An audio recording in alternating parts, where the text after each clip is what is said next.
It was estimated that the 20th century saw more Christian martyrs than the previous 19 centuries combined. It seems likely that the 21st is on course to outdo the 20th. Throughout the world, wherever there is a Muslim-dominated country, there we find Christians and other minorities being persecuted. NGOs reckon that in Iraq alone there's a Christian murdered every 5 minutes. Even Indonesia, supposedly a model, moderate Muslim country, sees churches burned, Christians attacked, homes wrecked, whilst the police look calmly on. This is part of a widespread plague of anti-Christian, anti-Western violence. At the same time, we find in the West a reluctance amongst leaders to acknowledge the persecution or to name its cause.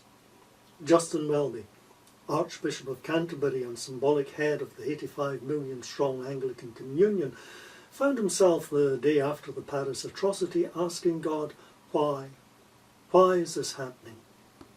If he'd been paying closer attention to the news, he might have been aware that ISIS has been slaughtering Christians in the Middle East for a decade, and Al-Qaeda before them.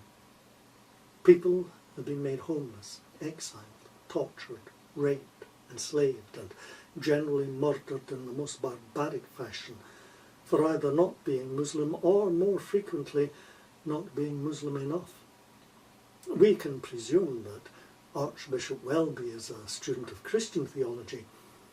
It appears that, like other Western leaders, including David Cameron, Jeremy Corbyn, François Hollande, and Angela Merkel, that he's also a keen student of Islamic theology. These theological scholars have, through their no doubt in-depth study of the Quran, come to the firm conclusion that Islamic violence is not Islamic. Clearly, they have a deeper understanding of Islamic theology than Abu Bakr al-Baghdadi, Caliph of the Islamic State, who holds a PhD in Islamic theology from the University of Baghdad and seems pretty sure that ISIS is faithfully Islamic. But then, what would he know about Islam? The decisions of ISIS, from what to put on its ghastly but so effective recruiting videos to the ostentatious atrocities, follow what they term the prophetic methodology, meaning that they follow the prophecies and example of Muhammad. Now, one of the first rules of warfare is know your enemy. Western leaders, secular and religious, refuse to acknowledge the true nature of ISIS. Thankfully, the majority of Muslims in the West still reject ISIS, but pretending it's not a millenarian theological sect arising out of Islam and the Quran is leading the West into weak and foolish responses to ISIS. It's clear from the existence of ISIS, Boko Haram, al-Nusra, Hamas, Hezbollah, the Taliban and other groups, as well as the easily inflamed mobs and gullible individuals, that Islam, the religion of peace, has a huge problem with violence.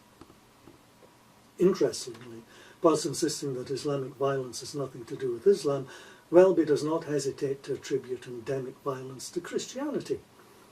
Speaking to the Muslim Council of Wales recently, he said, "I cannot say that Christians who resort to violence are not Christian. At Srebrenica, the perpetrators claimed the Christian faith. I cannot deny the purported Christianity, but must acknowledge that event as yet another in the long history of Christian violence." There are many possible reasons for this willful blindness. It could be the soft racism of lower expectations, so beloved of progressive Christians as well as secular.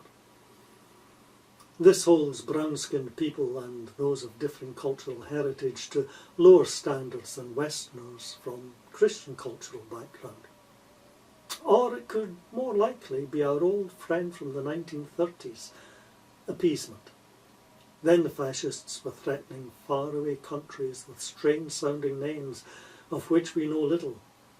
The fear was that if we provoked the violent dictators, we would eventually make things worse for ourselves.